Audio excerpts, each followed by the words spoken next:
Anna's father, Dirk Campbell, joins us now. Good morning, Dirk. Thank you Good for morning. coming in Thanks for today. being here. What sort of a woman was she?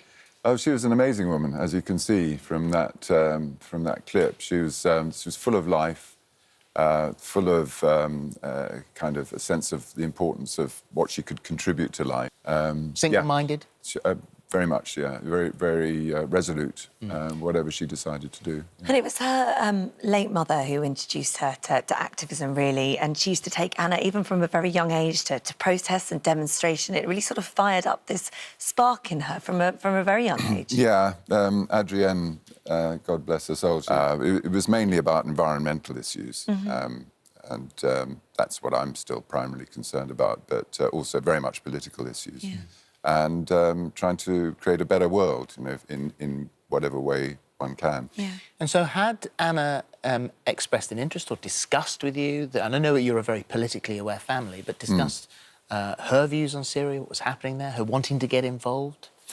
Well, this revolution only happened in 2012. The Northern Syrian Federation was formed in 2012, which was the year that Adrienne died.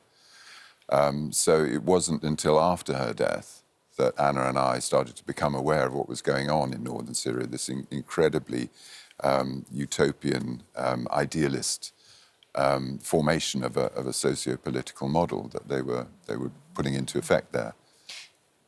Was she, after having these discussions with you and becoming aware of what was happening there, she got in touch with Kurdish activists online. She signed up with the Kurdish Women's Protection Unit. She smuggled herself into there, became fully involved. She told you she was going, didn't she? I mean, we know the dangers of going there. As a parent, was there part of you that tried to convince her to stay and not do this? Well, we all tried to, in our different ways, all the members of the family and all her friends said, look, please don't do this. It's a really bad idea. It's really dangerous. But I'd been in enough discussions with her to know when arguing was futile. Right. And I didn't want to disrespect her opinion. You know, I thought what she was doing was important enough for her that I could support her by feeling proud so she didn't feel like she was just out on a limb on her own. What were the 6 words you said to her, though? I said, it's been nice knowing you. Right. And so there must have been that parental feeling of, you know, horror, foreboding. You knew she wasn't going anywhere safe. Yeah, I told her when I spoke to her on the phone, she was out there, the Turks had just bombed a YPJ position and killed 12 women. And I said, you know, this is desperately dangerous. You know, I'm really worried. She said, Dad, there's nothing I can do to reassure you. But she did give us the impression, all of us in the family, when she spoke to us and friends, that she wasn't in any danger. She wasn't in the fighting. And this is in conversations when occasionally she managed to get a signal, she could phone you, she was WhatsApping you and reassuring you, saying that she was planting vegetables, that, oh, it's quite boring here. She said that. And when you went out to make the documentary, which we'll see on BBC Two, what do you discover of her life there? What was the truth of that life? Well, what happened was that she was desperate to get trained up to join in the defence of the Rojava Revolution. It's important to say that she didn't go there in order to point a gun at anybody. That wasn't the idea. It's not a violent system there. It's just that they have to have militias in their own defence because they're going to get attacked by Daesh and, you know, lunatic death cults, and they're going to get attacked by the Turkish army because the Turks regard Kurds as, you know, an existential threat to their own survival, which is rubbish. But so what she wanted to do is she wanted to participate in the defence of this new utopia.